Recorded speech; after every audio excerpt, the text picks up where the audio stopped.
Faraday presenta Ojos con Alergia y Picazón contra el jardinero. Y el ganador es Faraday Extra Fuerte. Para aliviar la picazón de los ojos por alergia, actúa más rápido y supera a Claritin y Flonase aún a las 24 horas. Faraday, adelante. This episode is brought to you by Shopify. Forget the frustration of picking commerce platforms when you switch your business to Shopify, the global commerce platform that supercharges your selling wherever you sell. With Shopify, you'll harness the same intuitive features, trusted apps, and powerful analytics used by the world's leading brands. Sign up today for your $1 per month trial period at shopify.com/tech, all lowercase. That's shopify.com/tech. Hi, and welcome to Deep Leadership. I'm your host, John Rennie. In today's episode, we're tackling a leadership blind spot that could cripple your business: disaster preparedness. My guest, Patrick Hardy, is a top expert in crisis response and the author of Design Any Disaster. He's here to show you why most leaders fail in a crisis and how you can break the chain before disaster strikes. Now, if you think you're ready for the unexpected, think again. Welcome to Deep Leadership, the show built on one simple and powerful truth. Leadership is a people business. If you're ready to become a better boss and a stronger leader, you're in the right place. Let's dive in.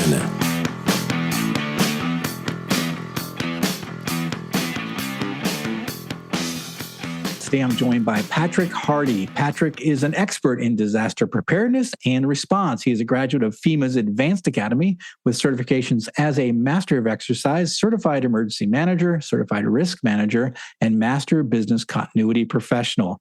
Drawing from his wealth of experience, Patrick equips leaders with practical strategies to break the crisis creation chain and teaches them to eliminate disasters by turning disruptions into opportunities. He is the author of Design Any Disaster, the revolutionary blueprint to master your next crisis or emergency. And I'm excited to have him on the show to learn more from his expertise. So Patrick, welcome to the show. John, thank you very much for having me. It's great to meet you. You know, in all the 240 episodes or so, we've never talked about disaster preparedness and disaster recovery and response. So I'm glad to have you here. Glad to have your expertise here to talk to our leaders today. But tell us a little bit about your journey. Now, how did you end up becoming an expert in disaster preparedness and response? I imagine that's not something you go to school originally and you grow up as a kid wanting to do. How did you end up in this field?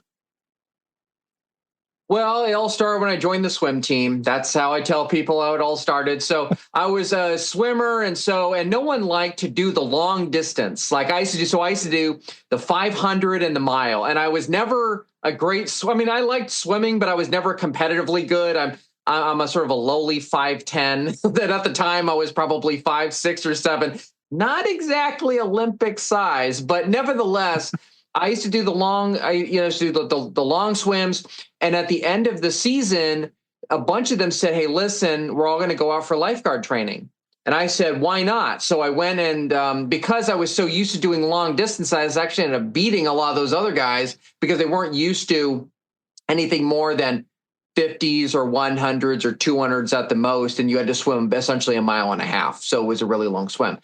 And then from there, a lot of guys said, "I want to become an EMT." And then a lot of I became an EMT. And then a lot of guys said, "I want to become a medic." So I became a medic. And then at the same time, I was going to college. And like I was telling you before we started recording here, I was studying international political science. And so I thought to myself, I really want to find something that's for me. You know, everybody, if you study political science, everybody has a cause that they like. They're trying to, eliminate nuclear weapons, or they're trying to, create world peace, or they're trying to, eliminate famine, whatever. And I didn't have that. So right after I graduated, the August after I graduated, we had Hurricane Katrina. And I wrote a letter to the governor of Louisiana. And I said, "Listen, I'm a nobody. I'm a nobody. I have no political connections. I don't know anything. But this seems like an important enough geopolitical topic that I want to make a contribution to. So I would love to come work for you." And I didn't think I would hear anything back. Anyway, a staffer called me 2 days later and said, "The governor's never received a letter like this before. So here's the deal. We'll have you come to Louisiana. we'll pay you a whopping $1,500 a month. We'll give you a car, a place to live, and food. And basically, you can do all the disaster trainings that you want. In return, you agree to work 100 hours a week. So what do you think? And I said, I'm on the next plane. And so, John, I got on the next plane. I went to Louisiana, and that's how it all started. I just thought, this is such a seminal time in the history of this discipline that I have to be here for this because it's going to change. And I was right. Everything changed after Hurricane Katrina, and I was right there. And I was so happy because it laid the groundwork for an unbelievable career that I've had so far. So that's crazy. And truth of the matter is, and that did change a lot of things because of, the extent of that disaster and because of so many things that came out of, the response. And it really took out a sitting president, essentially, just, because of, that the public, concern about the response and what have you. So it's really incredible that you were there on the ground at that moment, because that was such an important part of the history of disaster preparedness and recovery and response. So it's incredible. Now, so tell us a little bit about, so we have a leadership podcast. We're dealing with a lot of different business leaders, different organizations, nonprofits, profitable companies. We have fire, we have police that are listening in, a lot of military veterans. What do leaders need to understand about disaster preparedness? What they need to understand is you can't do it by yourself. One of the things that happens, this is one of the universal mistakes that I have seen done in the public sector, in the private sector. I've worked with small businesses of all kinds. I've worked with restaurants, bars, nursing homes. I work with, believe it or not, John, an alligator farm in Georgia. And I work with a hair salon. Don't ask me how I got that client. It's for another story, for another podcast on another day. A hair salon in Zimbabwe, of all places. So anyway, I've worked with lots of different companies, and they all make the same mistake. They all codify either in their disaster plans or in their procedures or in their policies or in the way they operate. They solidify the following assumption. If I do nothing, someone else will handle it for me. And that's because a lot of times leaders, particularly people who are so used to taking charge, which is very obvious, right? If you're in the armed forces, particularly if you're an officer, you're trained to be able to lead groups of people. And in first response, it's the same way. You're used to taking charge. But what ends up happening is you disenfranchise a lot of folks because they then think, that's okay. I don't have to do any planning because the firemen, the police officers, the EMS people, emergency management, fill in the blanks, they'll handle it for me. So therefore, they don't get prepared. And so what happens is that leaders then get put into a much more difficult position because they have solidified this assumption. John, I can't tell you the number of disaster plans I have opened, and they say the same thing. Step one, stay calm. It's silly, but that's what it always says. And then after that, it says contact your manager.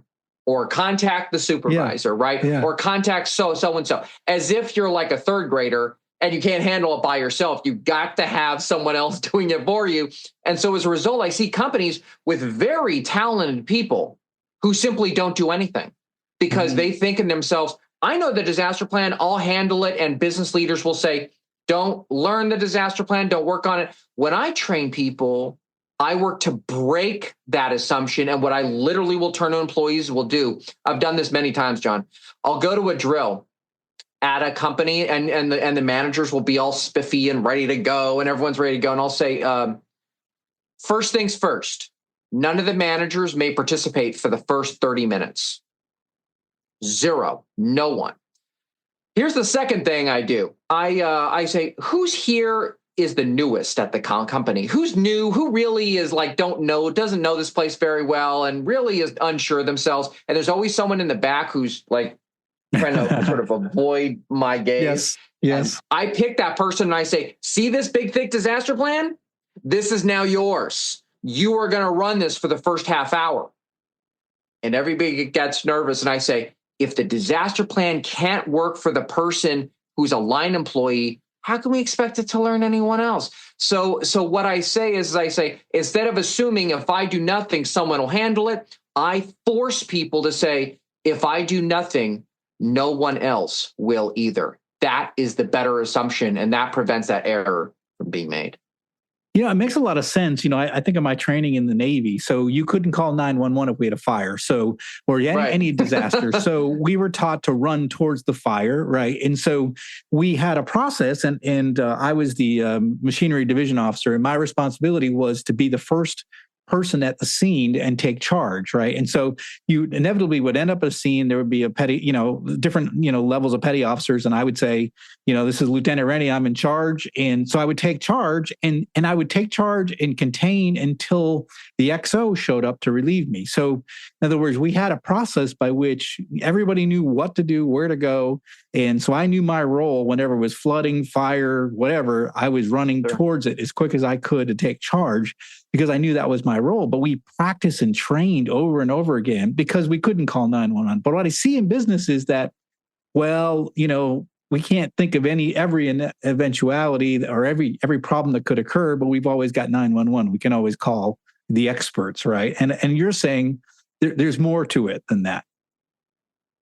Yeah, because you understand this very well. The first minutes of an emergency are sometimes the most important. Mm-hmm. And so when I see employees standing around like lemmings who don't know what they're doing because they say, so-and-so isn't here. And I'll say, why isn't anyone doing anything? No, I'll say, well, so-and-so is gone. We called her. We're waiting for her to show up. I was like, why are we waiting for her to show up? We have a tornado watch and then they turn into a tornado warning. We need to get people downstairs, whatever. I mean, in hurricanes, this happens all the time because hurricanes happen in the summertime, right? And sometimes in the last few years, regardless of whatever the causational factors are for that, they're occurring earlier and earlier and earlier. So sometimes it's catching company leadership off guard, even in places like Florida, where they get disasters cyclically, right? They'll get a hurricane almost every year.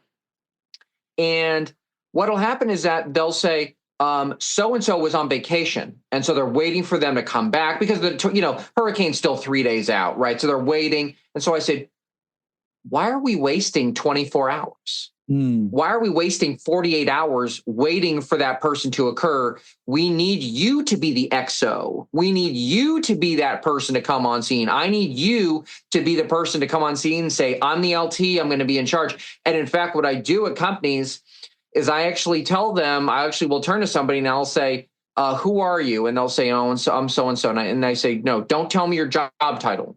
I don't want to know what your job title is. I don't care what your job title is. I'm not interested in that.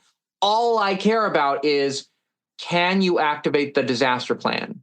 Can you conduct its steps? Can you act within policy? Because that's why we write them. Because if it was always, the CEO does everything, then why do we even have disaster plans? The CEO is going to do everything anyways. And this happens also in recovery. During COVID, can't tell you the number of workers who were telling us afterwards. I'd give presentations in the years afterward, and they would say, no one ever told us what was going on. They would just say, office is closed, not when are we going to reopen? Are my benefits going to be impacted? Am I still going to get paid? Is the company even in business? And those are critical errors that management makes all the time because they just decide, I'm going to be in charge. I'm handling everything. And that sounds good in theory. It makes great Hollywood because The Rock is an awesome protagonist. He can always pull people out of any situation. But in real life, we have to act on those things by ourselves. And when we disenfranchise people, that demonstrates a failure of leadership because then you have people around who are otherwise really productive are doing nothing. We'll be right back after a quick word from our sponsors. This episode is brought to you by Cadre of Men. Leadership is a people business, and for men, real growth happens alongside those who challenge and inspire you. Cadre of Men is your force multiplier, helping you achieve more strength deeper connections, and a stronger sense of purpose. I'm proud to call myself a member of this dynamic group. Cadre of Men is built for men who refuse to settle. With dedicated forums covering fitness, fatherhood, business, and more, we provide the tools and camaraderie to help you thrive. Our weekly Zoom calls dive into tough, real-world topics, often featuring expert guest speakers who will push you to sharpen your skills and mindset. Monthly meetups include intense hikes and hands-on building sessions where you forge bonds through shared challenges. From fitness and finance challenges to mastering public speaking, Cadre of Men delivers actionable curriculum in leadership, business, and personal growth. If you're ready to step up, push past your comfort zone, and lead by example, Cadre of Men is for you. Inside the Cadre, we grow together, lead together, and rise together. Visit cadreofmen.com to learn more and take the first step toward becoming your best self. This episode is brought to you by Pharaoh Skincare. I would have never imagined I'd be talking about skincare, but this stuff is truly amazing. Pharaoh is revolutionizing skincare by replacing harmful chemicals with natural ingredients sourced from regenerative farms. Now, weightlifting is tough on the hands, and Pharaoh's Epic Dermis is the best product I've ever used to get my callous hands back to normal and stay in the game. Now I use it every day. Pharaoh also works to reduce fine lines, wrinkles, and improve overall skin health. As Pharaoh CEO Charles Mayfield likes to say, a little Pharaoh goes a long way. Deep Leadership Podcast listeners can save 15% off all of their products by using the code DEEP at checkout. So check them out at pharaoh.life. That's FARROW.life. This episode is brought to you by the Salty Sailor Coffee Company, the official coffee of the Deep Leadership Podcast. Salty Sailor is a veteran-owned coffee brand on a mission to deliver premium, fresh roasted coffee while making a positive impact in the world. Their motto is drink coffee and do good, which reflects their commitment to making amazing coffee and actively supporting the military community. 10% of every order goes to the Navy Marine Corps Relief Society, an organization dedicated to helping sailors, Marines, and their families in times of need.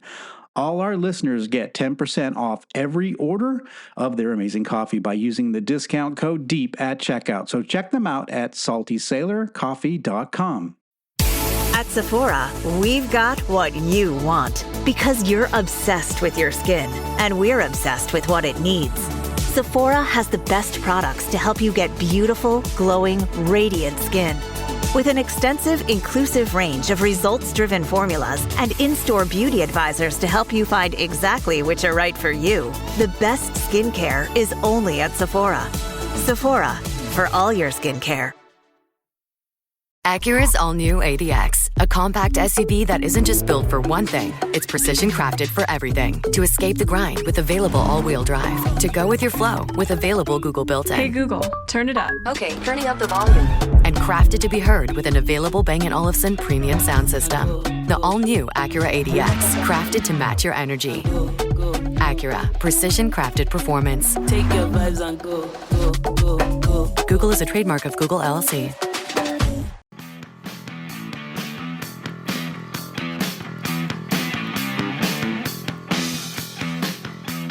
Yeah, no, that makes a lot of sense. I know, during COVID, I run my own manufacturing business. I started 9 years ago and we had to survive. We went through the whole thing.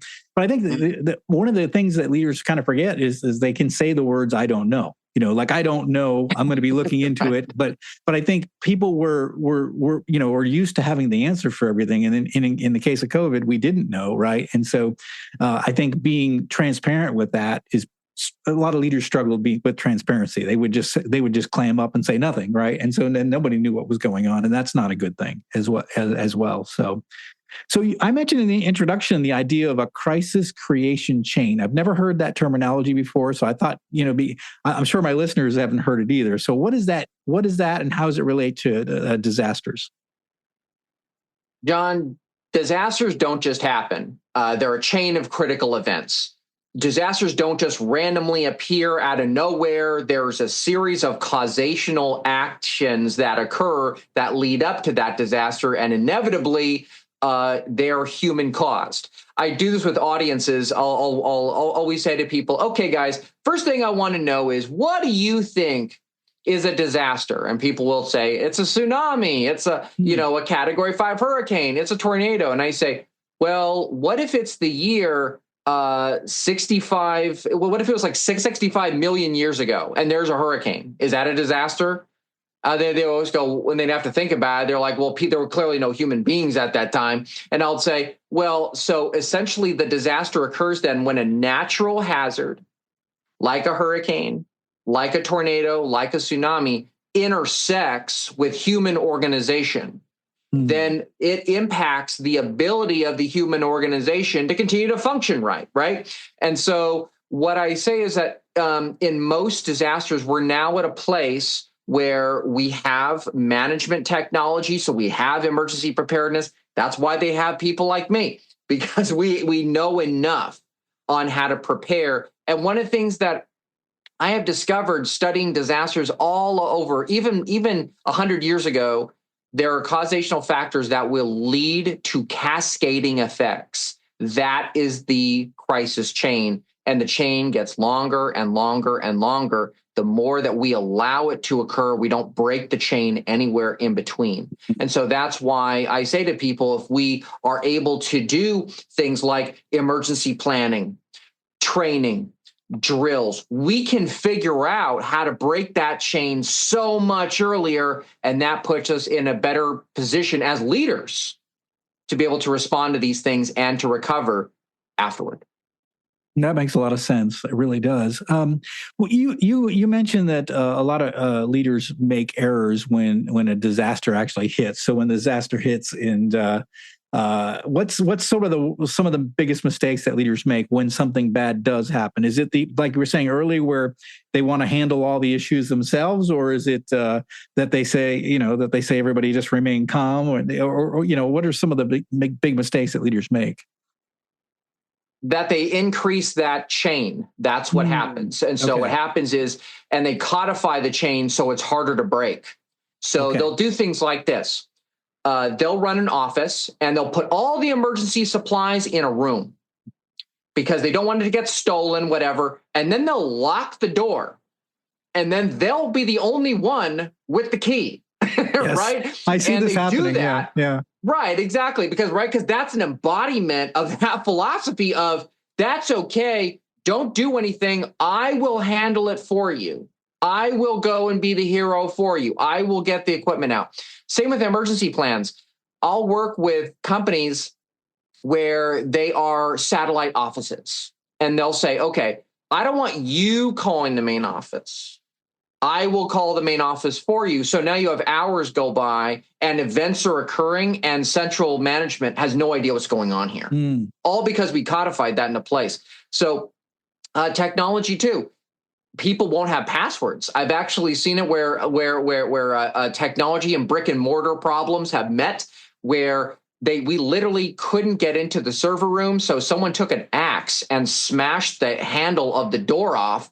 So they walked inside, the IT guy who was the local IT person, and he didn't have the password to access the whatever the cloud was. And he said, I can't activate this response plan, even though they were in the middle of a cyber attack, because they had no way of accessing it. He said, I have localized access, that I do, but anything more than that, I don't. And so that's what happens when management says, I don't want you doing anything.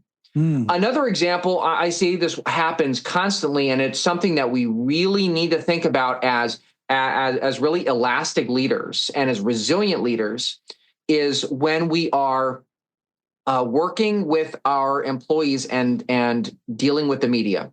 When I see leaders who go to their employees and say, if the media says something to you, tell them no comment. That's like the worst possible thing. I know it sounds great in theory, and in Hollywood, it sounds fantastic, but in the real world, it sounds awful. And we live in a world now where you have everyone's a photojournalist. Why? Because everyone's got one of these, right? So and so what happens is that management will be doing things behind the scenes and they won't empower their employees. So what I always say to companies is this, you guys are sort of getting some free emergency crisis communication advice today, is go to your employees and say, hey, listen, if you run into a member of the media, don't scream no comment, don't say, don't talk to me or anything along those lines. Say, I would love to answer that question, but the better person to speak to is Jane Doe. Her phone number is 555-1212. She will be happy to speak with you at any time. You see how that instantly neutralizes the situation instead of saying no comment and covering up. You know what I mean? Where people, because then that's a failure in leadership, right? We look foolish. Right. So that's the reason why I say to folks is work with your employees so that they're part of the solution. They're not lemmings where you're telling them, do this, do that, do this. If you do nothing, I'll do it for you. That is a recipe for great disasters. You know, it almost sounds like great leadership, which is the idea that we have to delegate, tasks down to our organization. So we have to trust people. We have to empower them. We have to give them roles that are and not put everything in the hands of just one person, especially in a disaster where that person may have been a casualty to the event, right? And then suddenly you have no response. So the idea of what I'm hearing is the idea of a disaster plan that's more effective is that more people are involved. There's been delegated down, and there's multiple people have roles. They understand their roles and responsibility. There's backup. There's backup to the backup, so that you don't end up having a single point failure. As you mentioned, that chain just keeps going, right? And so you need to be able to break it. And if you just have everything single point failure, then you're going to fail, right? I mean, that's one of the things we learned in the submarine was like there was redundancy in everything that we did. In case one thing failed, we always had the backup plan. We always had a backup plan. And so it was only when both your primary and your backup plan fails when you're real trouble. Well, yeah, you're absolutely right. And I'll tell you, John, the way that I handle it is that, and for those of you who hear this, here's a recommendation for you. When you are writing your emergency plans, if your company says we got to have an emergency plan, if you're that large and you say we've got to have one, great, fantastic. Involve the employees. They need to be part of it. I do this all the time. I got hired by a massive nursing home. This is very early in my career. And I walked in the room. I was going to be training people. And I didn't even have the plan done yet. And I went to them and I said, I'm not the expert here. You guys are. You guys know this place. You know how this place works. You are here 24 hours a day. Some of you work first shift. So in other words, they're working from morning to lunchtime. And some of you are the mid shift. And some of you are working the graveyard shift. And you're working with, and there's like 500 people in here who can't do anything for themselves. You're it. And so you have people who have dementia, and there's memory care units, and there's the assisted living side, and there's independent living, and all that. And you're juggling all that. And when employees simply don't have any way or any way of doing anything about it, they just get really paralyzed. So what I say to folks is I say, involve them in the disaster plan so that they're familiar with it. If they're familiar with it, they contributed to it, they will use it. If you don't, and you come down like Moses off the mount and you say, here's the 2 stone tablets, do whatever it says. But you know what I mean? People are going to immediately say, why should I? I'm not going to read this document. I mean, no one's going to ever, other than me, no one ever reads disaster plans. So they're not going to care. They're not going to be involved. And so one of the things I emphasize, and I love hearing what you said about the culture on the sub, because that's really what it is. It's a culture of we're all in this metal tube surrounded by ocean that at any time, for those of you who recall the Titan disaster, which just occurred, right? I mean, the ocean can take you like that, right? So we have to work together. We're on an island in essence. And that's really what I tell businesses. You're on an island. If other people help you, great. But in the end, it's up to you. You're the one that has to do these things. And so when I talk to management, I say, if you're going to create this beautiful disaster plan, pay me money to do this, I should involve the employees. And so I used to do that. I say, hey, we're planning on doing this. We're planning on evacuating here and doing this. What do you guys think? And I totally forgot this. I'm kind of embarrassed to even say the story, but I was a young EM, so I was sort of new at doing this. And I was saying, all right, so if we have to evacuate, we got to go here and here. And they were just like staring at me and they go, you understand this is Minnesota, right? You understand this is January. We can't move people outdoors in northern Minnesota in January. We can't. And so I literally wrote the plan thinking, I forgot that it really has to be seasonal, right? So in disasters, if we have a situation we have to evacuate, we have to have a place we got to take people because we can't leave anybody outside, right? So those are the kinds of things that when I talk now about evacuating, engaging people engages the culture, engages people, and that helps to break that chain very easily because now you have not one person staring at the chain, you have 50 people, 500 people staring at that chain to ensure that it doesn't turn into a disaster. What's interesting is it almost is similar to a strategy document because I see some companies will develop a fancy strategy document, right? And it'll be really good. It'll be thick. It'll be in a 3-inch binder and then ends up on a shelf and nobody ever looks at it. But then there's leaders that then take the strategy and then it's a living document. And so the people understand the roles in it. They talk about it every day. So it's a living document. It's something that's not on a shelf. It's actually part of the culture.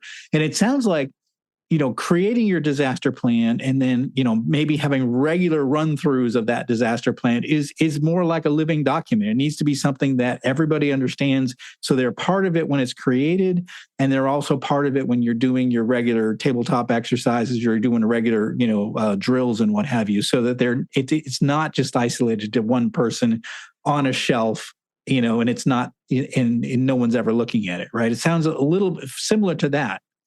Yeah, and I think the other thing that a lot of senior managers have to understand, because there's still a fair number of Gen Xers who are still in basically what I would call C-suite style positions. They're CEOs, they're owners, they're presidents, and then you have and also you get some older. I'm starting to see more older millennials, so people who were born around 1981, 82. They're starting to get into those positions, senior level management positions. But I tell them, I say, you understand that Gen Zers, people who were born essentially after 2000 or so, they expect to have participation, whether we like that or not.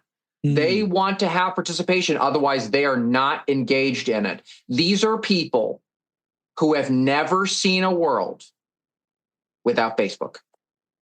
Yeah. These are people who have never lived in a world without YouTube. Okay. So these people expect to be able to engage with you. If you shut them out and you hand them a big document and say, you just do what I tell you, you understand this very well. People will shut down, and they're starting. And now, so I'm starting to see a lot of Gen Zers begin to come out of college. And managers are getting some friction and fight back because they're not used to saying that. They're used to just saying, hey, listen, this is what management tells us to do. And you simply can't be like that. Gen Alphas are a little too young to be in the workforce, but in the next 10, 15 years, they'll be in junior management positions. And you're going to see the Gen Zers all of a sudden, the middle managers. And so that transition will be complete. And so one of the things I say to managers, I say, if you want your company culture to endure, you need to engage in a collaborative process.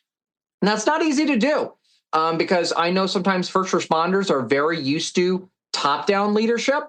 And I say my approach to disaster preparedness is very different than others because when you're writing a disaster plan for a hair salon in Zimbabwe, everyone has to have a participatory role. There's no one person in charge. There's a series of people that, because I'll never visit there, or at least I won't be able to visit anytime soon. And so I say to them, we have to engage you so that every employee is involved. At nursing homes, they do it all the time. I'll take, assistant maintenance officers, and I'll say, I know that you're just the maintenance guy, quote unquote, but I'm going to put you in charge, or I'm going to give you a role. And you know what ends up happening? Something fascinating occurs.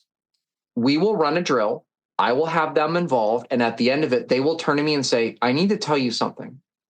And I can't say this to management, but I want to tell you.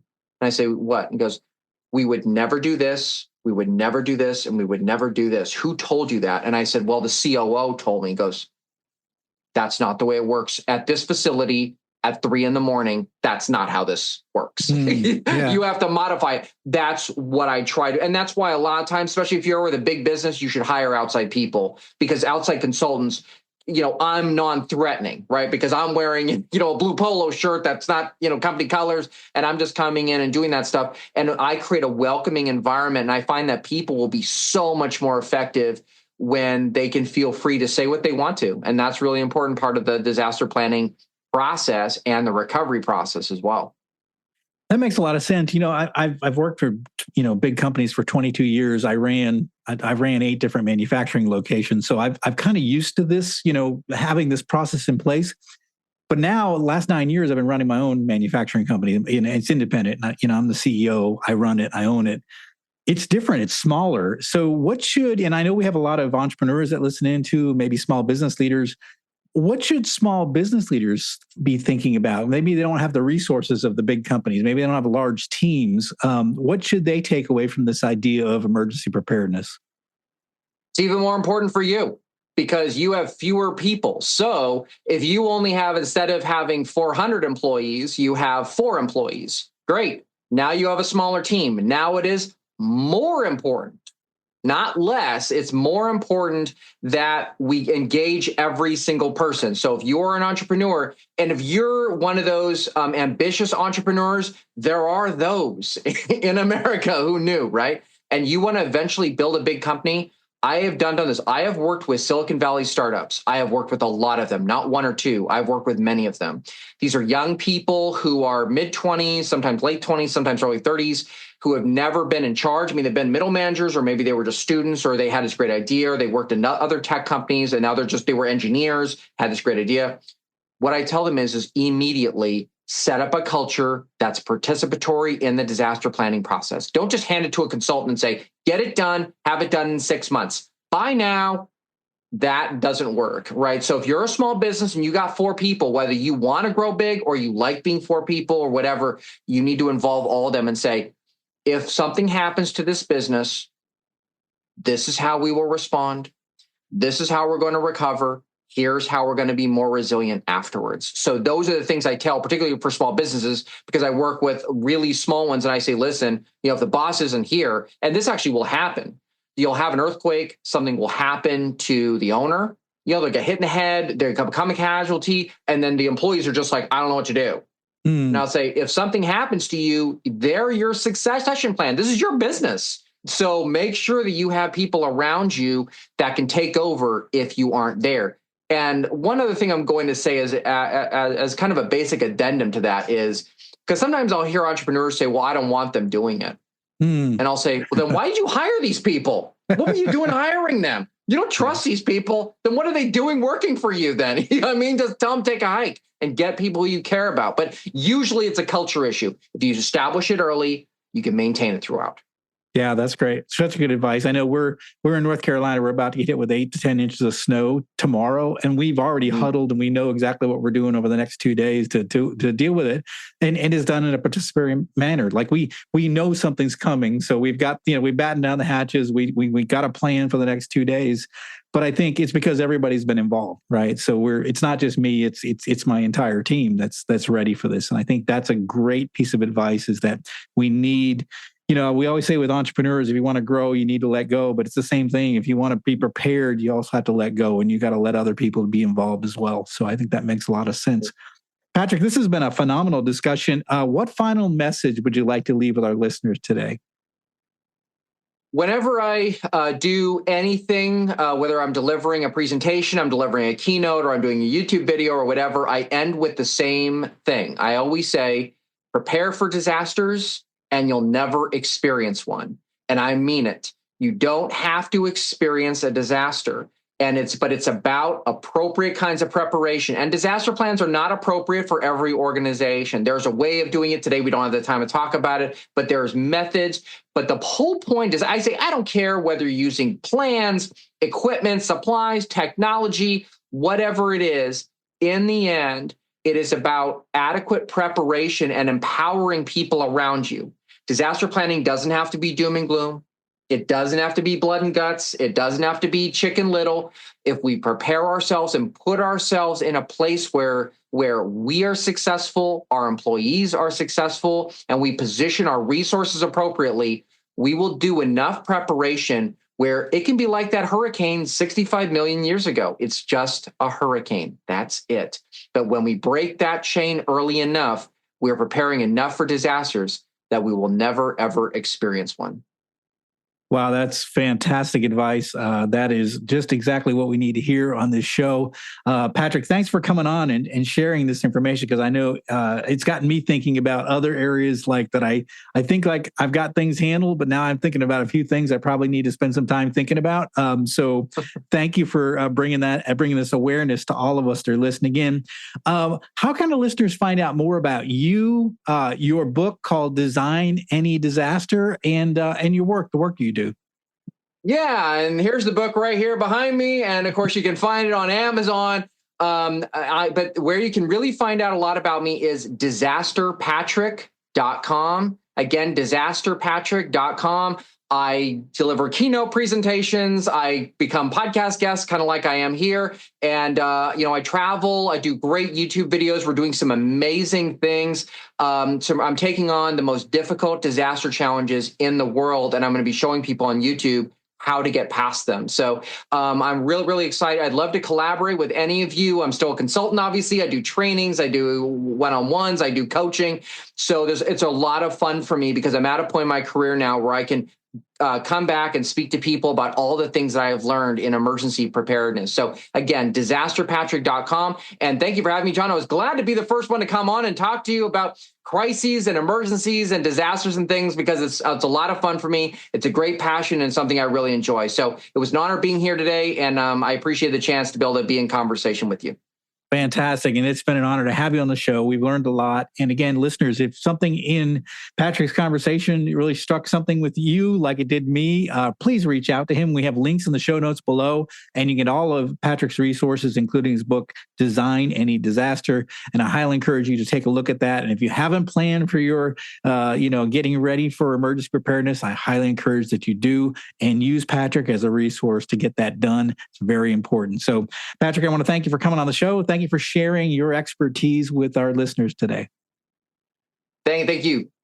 Thank you. Well, that is it for today. Thank you for listening to Deep Leadership. If you like this podcast, please subscribe and share so we can continue to build a world with better bosses. Until next time, this is John Rennie saying take care and lead well. Thank you for listening to Deep Leadership. For more information and updates, please visit our website at johnsrennie.com.